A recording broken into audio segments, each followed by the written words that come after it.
धम्मपद, अरहंत वग्गू. धम्मपदातली 93वी गाथा आहे आज आणि अरहंत वग्गातली 4थी गाथा आहे.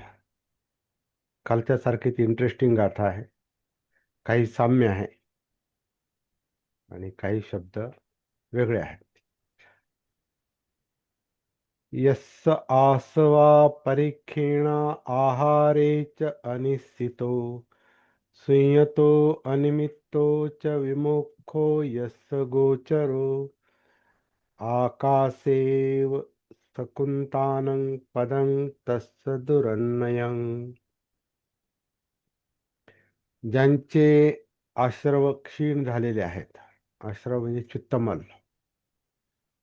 ज्यांचे आश्रव क्षीण झालेले आहेत, जे आहारात आसक्त नाहीत, शून्य स्वरूप, निमित्तरहित, निर्वाण, ज्यांचे लक्ष आहे किंवा क्षेत्र आहे, त्यांची गती त्याचप्रमाणे अज्ञात असते जशी आकाशातील पक्ष्यांची गती. आता इथे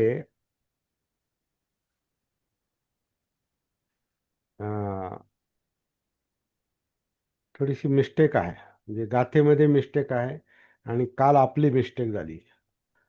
काल आपली मिस्टेक अशी झाली की आधी गाथेतली मिस्टेक काय आहे ते सांगतो. गाथेतली मिस्टेक अशी आहे की आकाशातल्या पक्ष्यांची गती जशी लक्षात येत नाही तशी अं, अर्हताची गती लक्षात येत नाही. अर्हत कुठं आहे ते कळत नाही. आकाशातला पक्षी जरा भरकन उडतो आणि त्याची गती आपण पाहू शकत नाही. उडणं दिसतं पण गती दिसत नाही. तशी अर्हताचं अस्तित्व दिसतं पण तो कुठं आहे, तो कसा आहे, त्याची मनोवस्था कशी आहे. जशी आकाशातल्या पक्षाची गती दिसत नाही तसं अर्हताचं असतं. असा अर्थ काल पाहायला पाहिजे होता, परंतु आपण त्याच्यामध्ये आकाशातलं पद पावलं जशी दिसत नाहीत असा आपण काल शब्द प्रयोग केला. तिथं तर गती पाहिजे होता. पण ठीक आहे, तो तो त्याने फारसा फरक पडत नाही. पक्षी दोन्हीकडे पण आहेत. पक्षी दोन्हीकडे. फक्त एक गाथेमध्ये मिस्टेक काय आली ते, आता ही दुसरी गाथा, आकाशातली पावलं जशी दिसत नाहीत, आकाशातली पावलं जशी दिसत नाहीत तसा अर्हत मनुष्य लक्षात येत नाही. तो सामान्यांना समजत नाही, दिसत नाही. पण अनुवादामध्ये दोन्हीकडे पक्ष्यांची गतीच केलेली आहे. वरती पण तिसऱ्या गाथेत पण पक्ष्यांची गती आणि खालच्या गाथेत पण पक्ष्यांची गती आहे. तर खरं म्हणजे पाऊलं आहेत. दुसऱ्या गाथेमध्ये आकाशातली पाऊलं आहेत. पदंग पदंग तसं दुरन्नयन. आपण आता एक एक शब्द अगोदर पाहूया गाथेतला. चौथ्या गाथेतला यस्स आसवा असा शब्द आहे तो. यस्स आसवा परीक्षेणा. परीक्षेणा म्हणजे क्षीण झालेले आहेत, ज्याचे आश्रव, आश्रव म्हणजे चित्तमल. आपण आश्रवावर आधी चर्चा केलेली आहे. चित्तमल म्हणजे 3 प्रकारचे सर्वसाधारणपणे सांगतात. कामासव, भवासव, अविज्जासव. कामासव, भवासव, अविज्जासव. कामासव म्हणजे इंद्रिय तृष्णा, आसव म्हणजे चित्तमल. तर इंद्रिय तृष्णा म्हणजे डोळे, कान, नाक, जीभ, त्वचा आणि मन, याच्या मागं जे चित्त किंवा त्या चित्ताच्या मागे जी इंद्रिय असतात, तर दिसताना उलटं दिसतं की इंद्रिय इंद्रिय विषयांच्या मागे असतात, इंद्रिय विषयांच्या मागे नसतात, चित्त विषयांच्या मागे असतं आणि इंद्रिय त्यांची गुलाम असतात. इंद्रिय फक्त काय म्हणतात, फॉलोअर्स आहेत, ते अनुयायी आहेत, ते मागं चालतात. इंद्रियांना स्वतःच काय म्हणणार, स्वतःची प्रेरणा नाही. इंद्रियांना त्या त्या त्या त्या विज्ञानाची प्रेरणा आहे असं म्हटलेलं आहे. म्हणजे चक्षु विज्ञान, श्रोत्र विज्ञान म्हणजे कान, घ्राण घ्राण विज्ञान, जीभ जिव्हा विज्ञान, काया म्हणजे त्वचा, संपूर्ण शरीरभर पसरलेली आणि शरीराच्या आत पण असलेली त्वचा, तर ते काया विज्ञान. तर विज्ञान जे आहे तर ते चित्त आहे. त्या त्या ठिकाणी चिकटलेलं चित्त आहे जणू काही. म्हणून ते चित्त डोळ्याशी संबंधित चित्त डोळ्यांना प्रवृत्त करतं. कानाशी संबंधित असलेलं चित्त कानाला प्रवृत्त करतं. म्हणून माणूस आतून त्याला अंतःप्रेरणा मिळाली का, हा मला हे ऐकायचं, तर लगेच ते शोधतो, लगेच शोध घेतो. नाही नाही, हे पाहायचं तर लगेच शोध घेतो. शरीर तिकडे जातं, अख्खं शरीर. याचा वास आला का, कशाचा वास आला का लगेच तिकडे पाहतो. किंवा नको असलेला वास असेल तर त्याला टाळतो. जिभेला काही खाण्याची इच्छा झाली तर जिभेला इच्छा नाही होत, जिभेतल्या विज्ञानाला, चित्ताला इच्छा होते. प्रत्येक ठिकाणी चित्त जोडलेलं आहे. तर जिव्हा विज्ञान, तिला खाण्याची इच्छा होते, आणि काया विज्ञानाला स्पर्शाची इच्छा होते. मनाला विचारांची तृष्णा असते. विचार म्हणून सतत मन हे सतत विचारांमध्ये गर्क असतं. त्याला गर्क ठेवणारं चित्त असतं. मनोविज्ञान, मनो मनोधम्म म्हणजे विचार प्रक्रिया, आणि मनोविज्ञान त्या विचारांना व्यस्त ठेवणारी शक्ती. चित्त ही शक्ती आहे, आणि चित्त हे सर्व शरीरभर आहे. हाडामासात ते दडलेलं आहे. तर याला कामासव असं म्हटलेलं आहे. म्हणजे नेहमी काहीतरी इंद्रियांना पाहिजे. 5-6 इंद्रियांना: डोळे, कान, नाक, जीभ, त्वचा आणि मनो. यांना सतत काहीतरी पाहिजे असतं. म्हणून आपण सतत कशात तरी व्यस्त असतो. कारण ते चित्त ह्या 6 इंद्रियांना व्यस्त ठेवतं.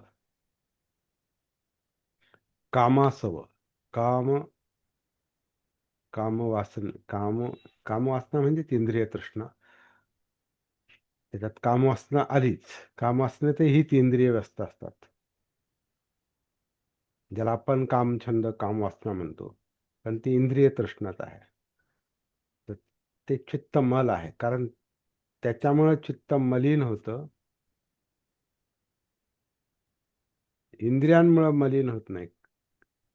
इंद्रियातल्या इंद्रियातली जी तृष्णा, सॉरी, इंद्रियांमुळे मलिन होत नाही, चित्तामुळे मलिन होतं. आणि चित्तामधल्या पण ज्या चित्तामधले पण जे आश्रव असतात, चित्तमल असतात, जे जन्माबरोबरच आलेले आहेत.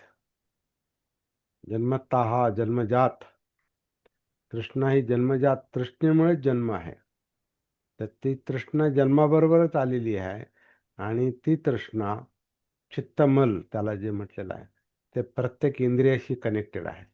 त्यामुळे सगळी आपली इंद्रिय ही त्या त्या विषयांमध्ये आपल्याला गर्क ठेवतात, अडकवून ठेवतात. त्याच्या मागे आपण पळतो, आणि मग संतुष्टी कुठं मिळत नसते. एवढी मिळते तेवढी मिळते, बरीचशी संतुष्टी मिळत नाही, आणि नेहमी आपण अतृप्तच असतो. म्हणून काहीतरी नेहमी राहिलेलंच असतं मरेपर्यंत. कामासव, भवासव, दुसरा असव आश्रव. आता हे श्रव शब्द जो आहे ना, तो श्रवणी आहे. श्राव. आपण आपण हे केलेलं आहे बघा, सब्ब ग्रंथ पहिणस्स. पहिली गाथा जी पाहिली आरात वग्गातली, तर सगळ्या ग्रंथींचं प्रहाण झालेलं आहे. अर्हताच्या सगळ्या ग्रंथींचं प्रहाण झालेलं आहे असं आपण पाहिलेलं आहे. तर त्या ग्रंथींमध्ये स्राव असतो. म्हणजे आश्रव जे असतात ना ते ग्रंथींमध्येच असतात. चित्तमल, कारण ते चित्तमल ते अं, त्या ग्रंथी त्या ग्रंथीतले स्राव हेच विचलित करत असतात. कारण ते स्राव आपल्या रक्तात मिसळतात आणि म्हणजे चित्तातले स्राव रक्तात मिसळतात आणि अख्खं शरीर विचलित होतं.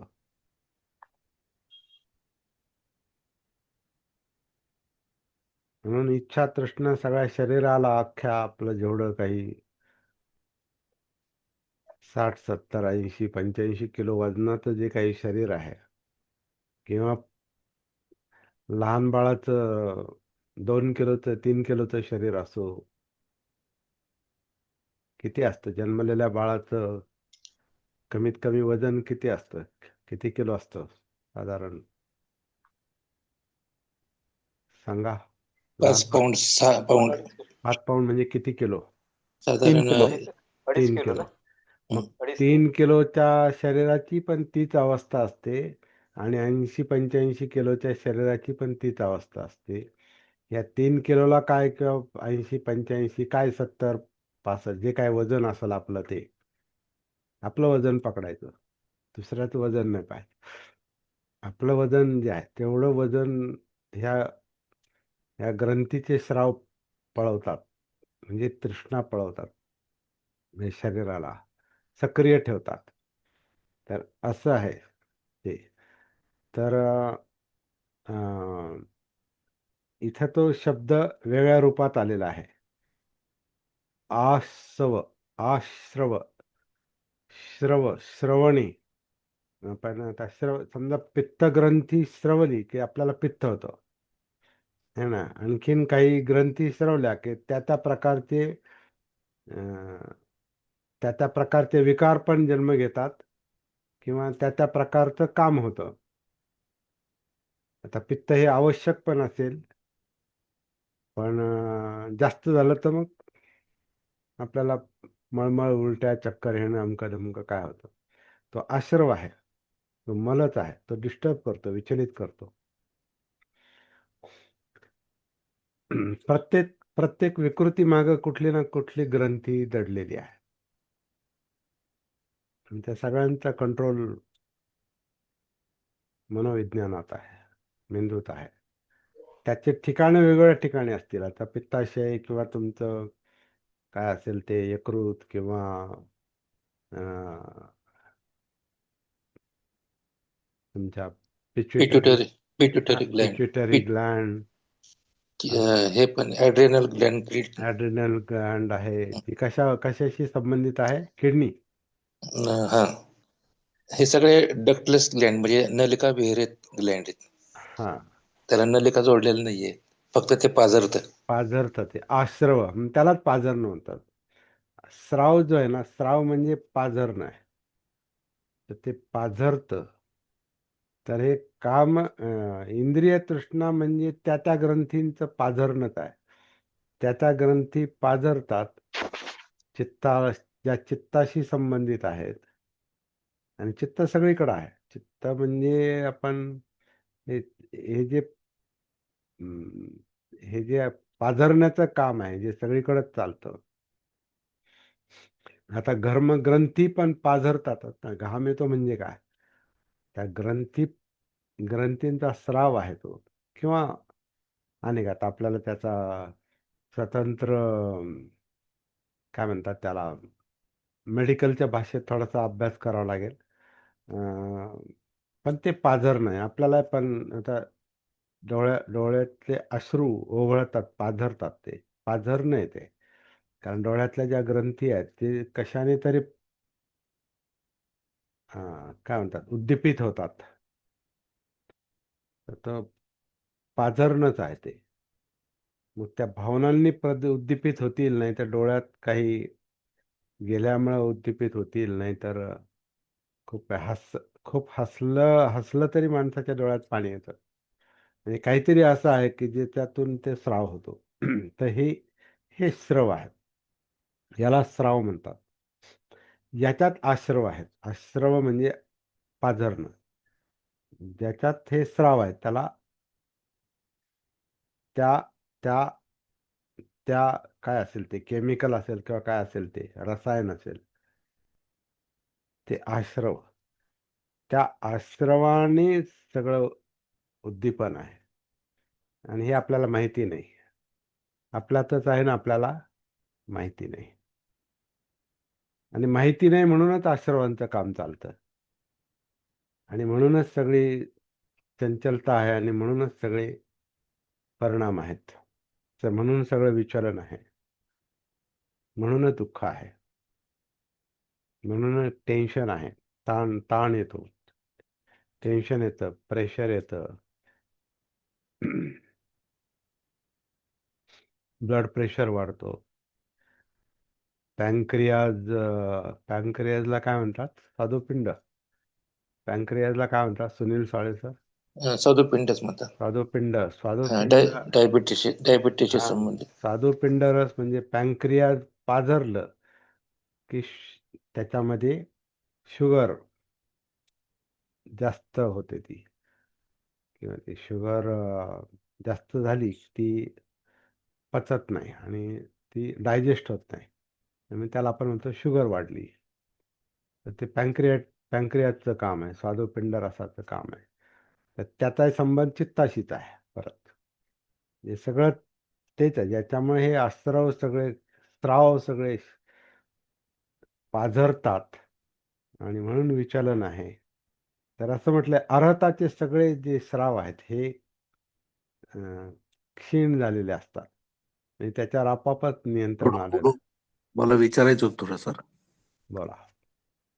सर, हे आश्रव आहेत, पहिला प्रश्न असा आहे की आश्रव आहेत हे खरंच आपण ज्याप्रमाणे चर्चा करतोय ग्रंथीच्या स्त्रावावरच बोललेलं आहे का मनातून ज्या विकारांचा स्त्राव होतो त्याला आश्रव मानलंय? एकच आहे ना ते. आश्रव म्हणजे चित्तमल. चित्तमल म्हणजे ज्याच्यामुळं मलिन होतं ते. बरोबर आहे. आवश्यक तेवढे स्राव हे आवश्यकच असतात. समजा आता जठरातून जसं समजा आता पित्ताशयातून पित्त जे पाझरतं तर पित्त गरजेचं असतं म्हणून आहे ना ते तेच ना, ते तेच ते म्हणतो म्हणजे. हा, पण ते जेव्हा अतिरिक्त होतं तेव्हा तो तो मल बनतो. हा, म्हणजे मल म्हणजे शरीराच्या मलिनता, ज्याच्यामुळे मलिनता येते. गरजेपेक्षा जास्त जाऊन जेव्हा त्याला हा. अनरेग्युलेटेड होतं. हा, अतिरिक्तता जी आहे म्हणून अतिरेक, आसक्ती म्हणजे जास्त पाहिजे. ही चित्ताची जी आसक्ती आहे, आता हे चित्तालाही कळत नाही कारण ते अविद्येत आहे, ते अज्ञानात आहे, ते भानावर नाही. ते आपण नाही, ते. तर ते भानावर नसल्यामुळे त्याला पाहिजे, पाहिजे, पाहिजे, किती पाहिजे, आणखीन पाहिजे. मग त्याला ते सीमेचं भान नाही त्याला. मग ते अतिरिक्त त्याला पाहिजे. मग तेवढा अतिरिक्त स्राव ते जणू काही ते तिथे बरोबर. होतो आणि म्हणून अतिरिक्त झाला की मग तो चित्तमल बनतो. त्या म्हणून सर, मुख्य कारण हे तृष्णाच येईल ना. स्त्राव तर त्याचा हा, परिणाम आहे त्याचा. मग तृष्णा ही इच्छेच्या पुढची गोष्ट आहे. अतिरिक्त इच्छा म्हणजे तृष्णा आहे. सामान्य इच्छेवर जीवन चाललेलं आहे, पण अतिरिक्त इच्छांवर म्हणजे तृष्णेवर जीवन जास्त पळापळ करतं. अतिरिक्त गती येते त्याला. येस. म्हणजे फक्त एकच मध्ये तो बॅरियर आहे, म्हणजे जागृतीचा मधला जो पडदा आहे, सतीचा, सती विस्मृतीचा. त्याचं भान असेल, भानावर असेल तर मग त्याच्यामध्ये अतिरिक्तता नाही. कारण तिथं समज असते, तिथं दृष्टी असते, तिथं प्रज्ञा असते, अंडरस्टँडिंग असते. जिथं अंडरस्टँडिंग असते, समज असते, तिथं अतिरिक्तता येत नाही, तिथं संयम येतो. म्हणून इथं परिक्षीणा म्हणजे क्षीण झालेलं म्हणजे नष्ट झाले असं नाही. परीक्षीणा ज्याचा आश्रव क्षीण झालेत म्हणजे नष्ट झालेत असं नाही त्यात. क्षीण होणे म्हणजे कमी होणे किंवा मर्यादित होणे किंवा संयमित होणे. तसाच पुढचा शब्द आहे आहारे अनिश्चितो. अनिश्चित म्हणजे अनासक्त. तो आहारामध्ये अनासक्त असतो. म्हणजे काल आपण भोजनामध्ये मात्रा जाणतो, भोजनाचं ज्ञान ज्याला असतं, म्हणजे काय खावं, किती खावं, याची मर्यादा ज्याला समजते, ती अनासक्तीच आहे परत. ती अनासक्ती कशामुळे येते? कळालं पाहिजे, त्याचं भान पाहिजे, त्याची सती पाहिजे. मग ती अनासक्ती येते. मग भोजनातली मात्रा कळते, भोजनातलं प्रमाण कळतं.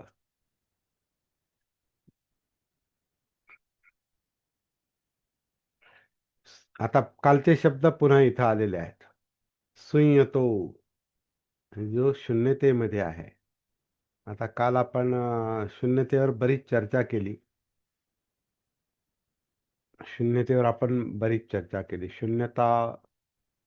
शून्यता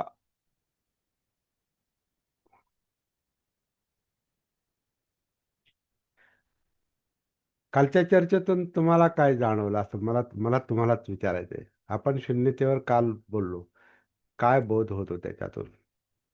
कारण शून्यतेवर आपण बरीच चर्चा केली, कालचं रेकॉर्डिंग पण आहे. शून्यता म्हणजे काय जाणवलं? काल फक्त सुनील साळवे नव्हते, बाकी सगळे लोक होते.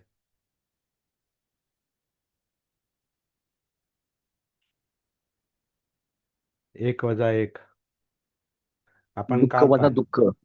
दुःख वजा दुःख वजा म्हणजे दुःख. शून्यता. दुःखामध्ये किती आनंद मिसळला तर काय होईल? दुधामध्ये किती पाणी घातलं तर काय होईल? स्वच्छ पाण्यात किती गढूळ पाणी मिसळलं तर काय होईल? गढूळ पाणी स्वच्छ केलं, गढूळ वजा गढूळ, तर स्वच्छ पाणी. आणि गढूळ अधिक स्वच्छ पाणी, तर सगळंच गढूळ आहे ते, फक्त प्रमाण कमी होतं थोडं. दुधात पाणी टाकलं तर दूध पातळ होतं. दूध दूध राहतं, पण ती क्वालिटी त्याची नाही राहत. तसं दुःखात आनंद मिसळला तर काय होणार? आपण आनंदाच्या मागे, आपण दुःखाचा विचार नाही करत. आता बघा, बुद्धांनी दुःखाचा विचार खूप पॉझिटिव्हली केलेला आहे, फार सत्य म्हणून केलं, त्याला सत्यच म्हटलंय त्यांनी. सत्य म्हटलेलं आहे ते. त्या सत्याकडे लक्ष द्या असं म्हटलंय. सत्य जाणवलं पाहिजे, सत्य लक्षात आलं पाहिजे. सत्य विसरून असत्याच्या मागे चाललं तर ते सगळंच असत्य होतं. सत्य अधिक असत्य, तर सत्याची तीव्रता कमी होते. दुःखात आनंद मिसळला तर दुःखाची तीव्रता कमी होते, म्हणून आपल्याला विसरल्यासारखं होतं. आपण जेव्हा आनंदात मशगूल असतो तेव्हा आपल्याला दुःखाचं प्रमाण कमी जाणवतं आणि आपल्याला भास असा होतो की संपलं दुःख. नाही, दुःख संपत नाही, त्याची तीव्रता कमी होते, ते प्रत्यक्षात विसरल्यासारखं दुःख वाटतं. हा प्रत्यक्षात दुःख कमी होत नसतं. हा दुःख हे दुःखच होत राहतं. हा, ते मूळ तसंच आहे ना, आश्रव तशीच आहेत. ज्याच्यामुळं दुःख होतं ते आश्रव, ते चित्तमल, ते कारण तसंच आहे. दुःख समुदय तसाच आहे. आणि आपण तो सहन होत नाही, म्हणजे दुःख सहन होत नाही, म्हणून आपण आनंदाच्या मागे असतो. पण आनंद दुःखात मिसळला तर दुःखाची तीव्रता फक्त थोडीशी कमी झाल्यासारखी वाटते, पण ते नष्ट नाही होऊ शकत. दुःख मुक्ती नाही मिळू शकत. आणि दुःख मुक्ती त्यानेच मिळू शकते जिथे वजाबाकी होते. दुसरंच काहीतरी मिसळल्याने दुःख मुक्ती नाही मिळत. दुःखात आनंद मिसळला तर आनंदयुक्त दुःख असतं ते, किंवा दुःखयुक्त आनंद असतो. दोन्ही पण आहे त्याच्यात. पण ज्याची तीव्रता जास्त आहे ते जाणवतं जास्त. म्हणजे सुख वेदना आणि दुःख वेदना, दुःखाच्या जाणीवा आणि सुखाच्या जाणीवा या एकमेकात मिसळल्या तर सुख दुःख आहे. दुःख हे सत्य आहे, दुःख वेदनेचं प्रमाण जास्त आहे. दुःख वेदना जास्त का आहेत? कारण अविद्या मोठी आहे, अज्ञान मोठं आहे, म्हणजे अनकॉन्शियस माइंड मोठं आहे, म्हणजे सती नसलेली अवस्था मोठी आहे. म्हणजे सती जर जास्त आहे, अजागरूकता, अज्ञान, अविद्या जर मोठं आहे, तर मग दुःख मोठंच असणार आहे. कारण दुःखाचं कारणच अविद्या आहे. अविद्या जेवढी जास्त, तेवढं दुःख जास्त. आणि त्याच्यामुळे ते जास्त असेल तर ते सहन होत नाही. सहन झालं नाही की मन दुसरीकडे पलायन करायला पाहतं. चित्त दुसरीकडे आपलं लक्ष वळवतं जणू काय. किंवा जे दुःख आहे त्याला हटवायला पाहतं, किंवा ते झाकण्यासाठी किंवा त्याची तीव्रता कमी होण्यासाठी आनंदाच्या विषयाकडे ते जातं.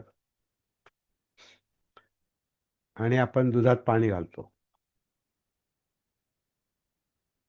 आपण दुःखात सुख मिसळायचा प्रयत्न करतो आणि त्यामुळे दुःखाची तीव्रता थोडीशी कमी होते. परंतु सुख हे ज्याच्यावर अवलंबून असतं, ते कायमस्वरूपी टिकणारं नसतं. कारण जगात काही कोणतीच गोष्ट कायमस्वरूपी टिकणारी नाही आणि त्याच्यावरच आपलं सुख अवलंबून असतं. कारण काहीतरी मिळाल्यावरच ते सुख मिळतं आणि जे मिळतं ते राहत नाही. कोणतीही गोष्ट पहा, कोणतीही गोष्ट घ्या.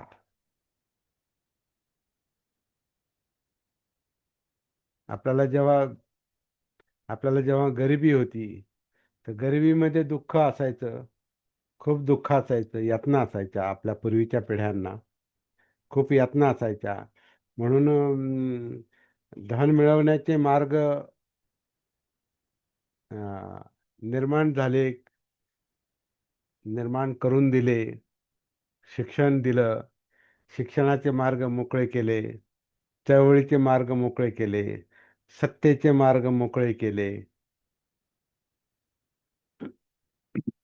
सुबत्ता, अन्न, वस्त्र, निवारा, सगळं काही सुखासीन अवस्था निर्माण करून देण्याचे प्रयत्न जे बाबासाहेबांनी केले आणि आपण आता ते उपभोगतोय.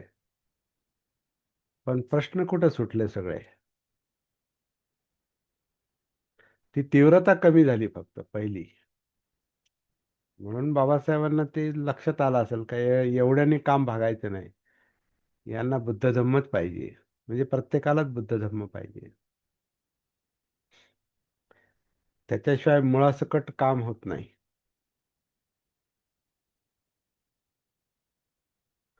बाबासाहेबांनी एक शब्द प्रयोग केलेला आहे, असा सकट चाक फिरलं पाहिजे.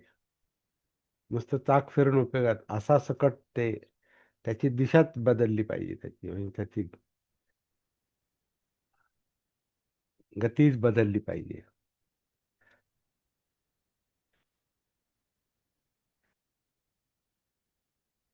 तर किरण कांबळेंनी मध्ये जो प्रश्न विचारला तो आश्रवाच्या संबंधित होता. तर कामाश्रव, भवाश्रव, भव म्हणजे काहीतरी बनण्याची इच्छा, याच्यावर आपण चर्चा केलेली आहे. काहीतरी काहीतरी काहीतरी असं वेगळं अस्तित्व असावं आपलं. वेगळं, जसं आपल्याला एखादं पद पाहिजे असतं, किंवा एखादं नाही का, एखादी अशी एखादी आपल्याला स्थिती अशी पाहिजे असते की आपण जगातलं सगळ्यात श्रीमंत व्हावं, किंवा ह्या सगळ्या सत्तेच्या चाव्या माझ्या हातात असल्या पाहिजेत. तर आता ही भवतृष्णा आहे. काय म्हणतात ना ते अलेक्झांडर, किंवा कोण आहे, जगत जेता, नेपोलियन,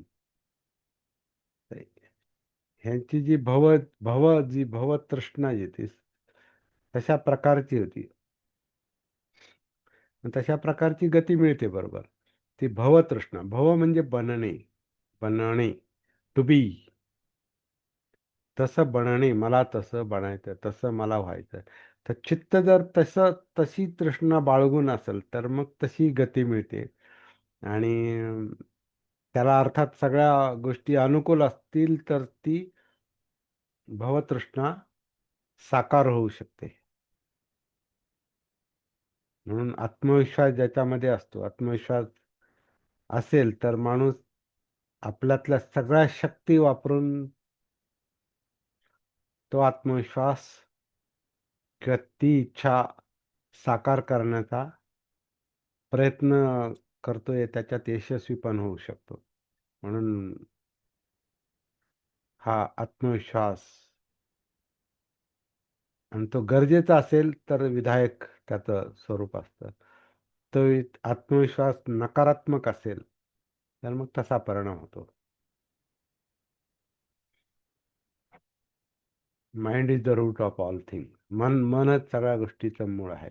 आणि मनाला गती देणारं चित्त, हे एकाच नाण्याच्या दोन बाजू आहे. भवाश्रव आणि दुसरं अज्ञान, अविद्याश्रव.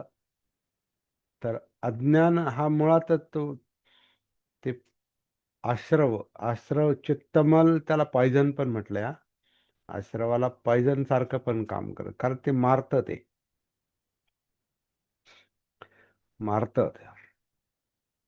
मारत आहे तो. तर अविद्यासव. तर अविद्या हा स्वतःच एक हे आहे, आश्रव आहे, चित्तमल आहे. आणि त्याच्यावरच सगळं अस्तित्व निर्माण होतं. अविद्या, कारण अविद्येतून संस्कार, विज्ञान, नामरूप आणि ते जन्मापर्यंत, दुःखापर्यंत ज्या 12 कडे आहेत प्रत्यक्ष समुत्पादातल्या, त्या विद्येवरच आहेत. त्या विद्या हा एक आश्रव आहे. तर हे तिन्ही आश्रव अरहताचे क्षीण होतात. क्षीण म्हणजे संयमित अशा अर्थाने. क्षीण म्हणजे अतिरिक्तता जी आहे त्यातली संयमित होते, कारण नष्ट झालं मग ते अस्तित्व राहत नाही. नष्ट नष्ट झालं कारण त्याच्यावर, त्या ग्रंथींवरच ते अस्तित्व आहे, त्या स्रावावरच जीवन चाललेलं आहे.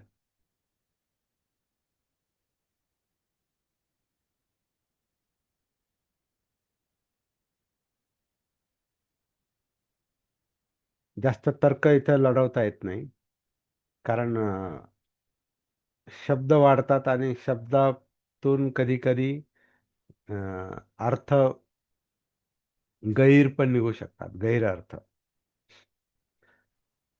म्हणून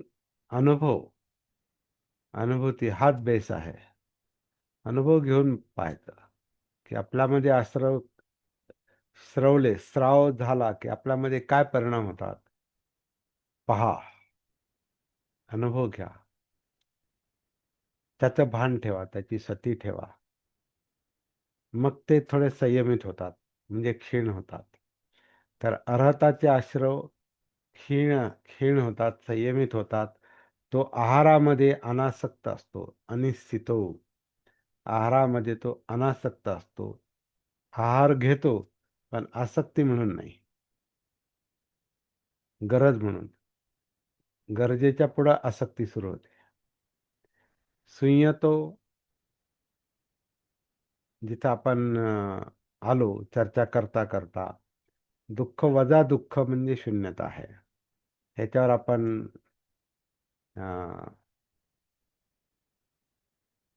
बरीच चर्चा कालही केली. आजही आपण एका वेगळ्या पॉइंटला आलो की दुःखात सुख आपण मिळाल्यानं दुःखमुक्ती मिळत नाही. दुःख वजा दुःख म्हणजे दुःखाचं कारण शोधा, त्याचं निवारण करा. मग त्याच्यातून जे राहतं ते परमसुखच आहे ते.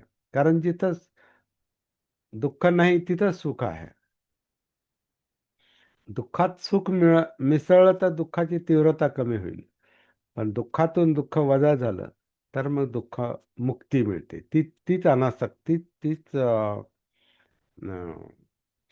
तीच निर्वाणाची अवस्था आहे. तीच अर्हताची अवस्था आहे. कारण तिथं बोध झालेला असतो, बोधी झालेला मिळते. तर बोधीमुळे अर्हत पद आहे. बुद्ध झाल्यामुळे अरहत पद मिळालं.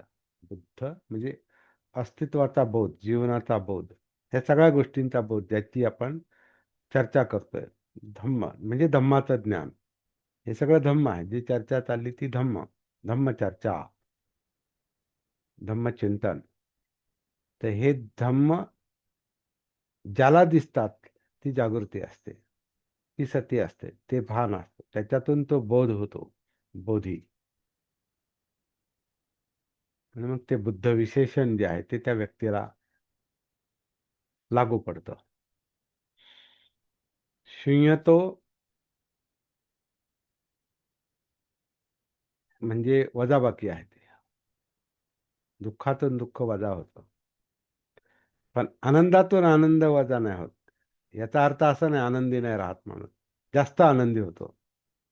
कारण दुःखाचा लवलेश नसेल तर मग बाकी काय राहतं? ते परमसुखच राहतं, परमानंदच राहतो.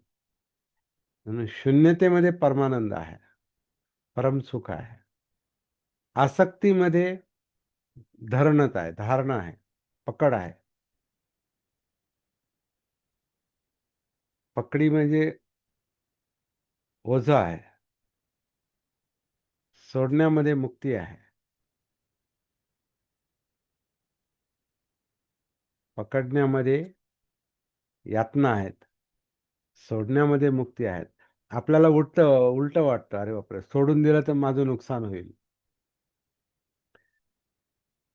कारण आपण बाहेरच्या गोष्टी सोडण्याचा विचार करतो, म्हणून तसं वाटतं. इथं बाहेरच्या गोष्टी सोडण्याचा मुद्दाच नाही, ते सगळं जागच्या जागीच राहतं.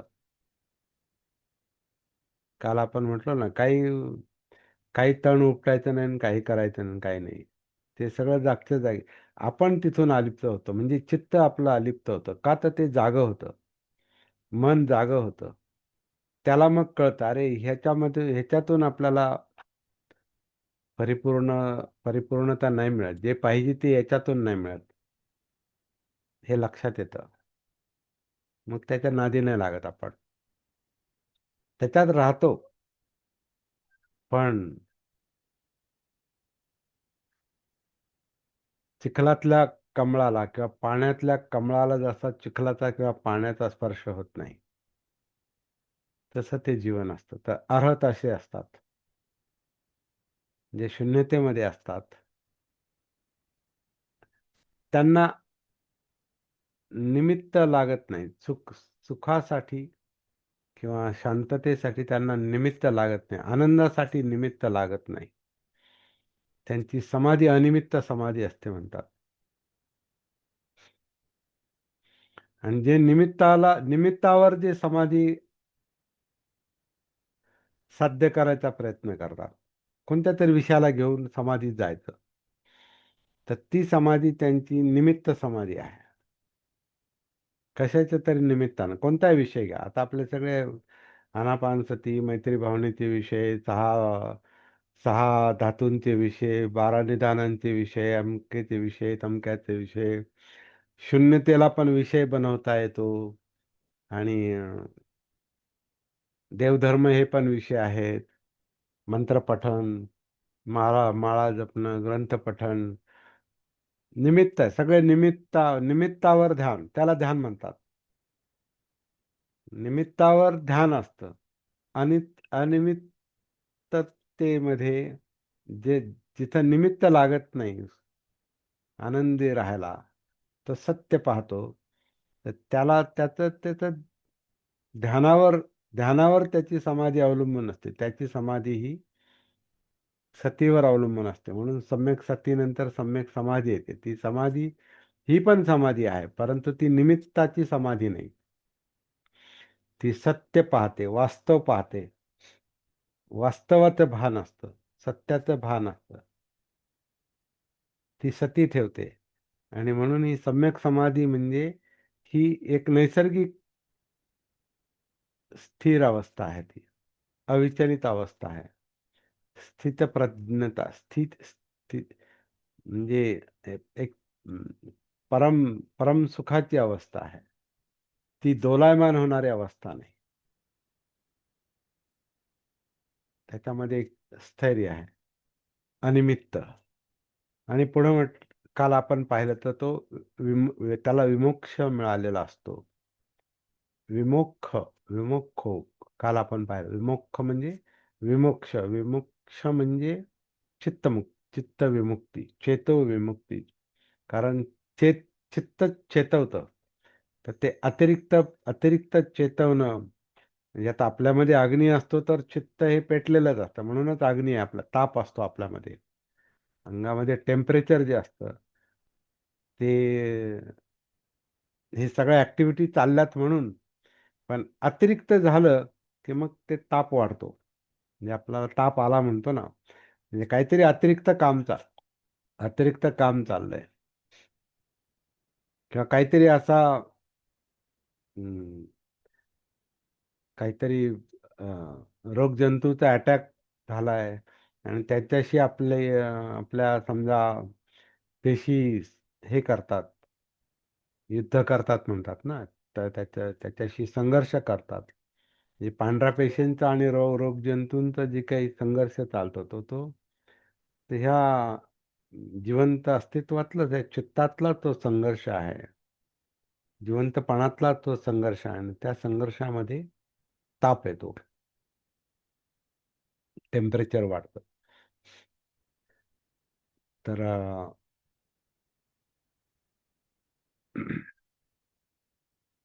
मोक्षामध्ये हा ताप संताप कमी होतो. आणि यस्य गोचरो म्हणजे तिथं अर्हत जो आहे तो शून्यतेमध्ये गोचर म्हणजे राहणे, वावरणे, विहार करणे. तिथं त्या शून्यतेमध्ये असतो, अनिमित्तामध्ये असतो, त्याला निमित्त लागत नाही. त्याला अं, अं, सुखासाठी, आनंदी राहण्यासाठी त्याला निमित्त लागत नाही, कारण ते निमित्तावर जगत नाही. तो जसं आहे तसं. तर तो अनिमित्तामध्ये वावरतो, विमोक्षामध्ये वावरतो. आणि अशा माणसाची पावलं ही ओळखता येत नाहीत असं म्हटलेलं आहे. जसं आकाशातली पावलं आपल्याला दिसणार नाहीत. आकाशात पाऊल उमटत नाही. असं पाऊल हे जमिनीवर उमटतं, आकाशात नाही उमटत.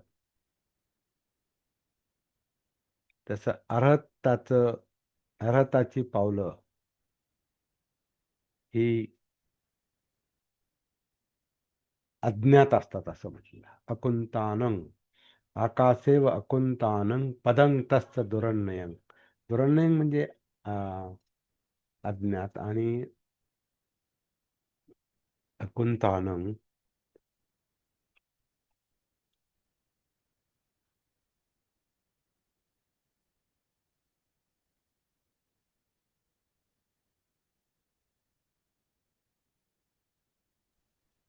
पक्षी पक्षी असेल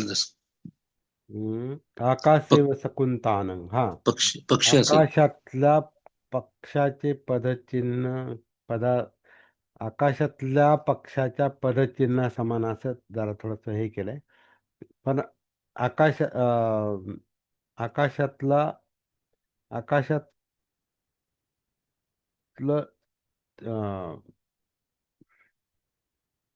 कारण त्याचं आकाशातला पक्षी पक्षी अशा अर्थात असू शकतं ते. बरोबर आहे. एकात पण असं त्यांनी कसं केलं की 2-3 शब्द मिळून एकत्र तो अनुवाद दिलेला आहे, म्हणून त्याचं स्पष्ट हे होत नाही. अकुंचानं आकाशेव सकुंतानं याचं एकत्रित भाषांतर आकाश में उड़ने वाले पक्षी के पदचिन्ह के समान. दुरन्नया म्हणजे अज्ञेय, म्हणजे अज्ञात, म्हणजे कळत नाही, लक्षात येत नाही. अर्हताचे ते पद, त्याची ती अवस्था, ती सामान्याला अज्ञात असते. ती त्यालाच कळते, किंवा त्याच्यासारख्या दुसऱ्या माणसाला कळते. इतरांना कळू शकत नाही असं. परंतु साधं सोपं आपण पाहू, आकाशात पाऊल उमटतच नाही. आकाशात जसं पद दिसत नाही, पद हे जमिनीवर असतं, तसा मुक्त माणसाचा अर्हत म्हणजे त्याला विमोक्ष मिळाला आहे, मुक्त आहे, त्याच्यामुळं असं म्हणतात त्याचा थांग पत्ता लागत नाही, त्याचा ठाव लागत नाही, असं पण अर्हताविषयी बोललं जातं.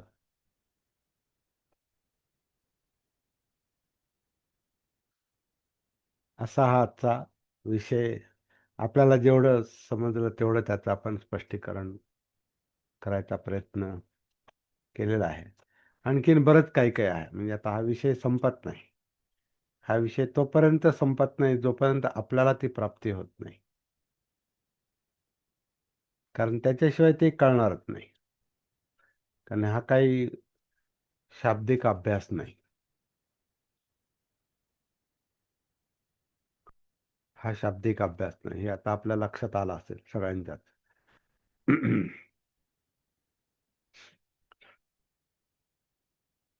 मी तात्पुरता इथे थांबतो.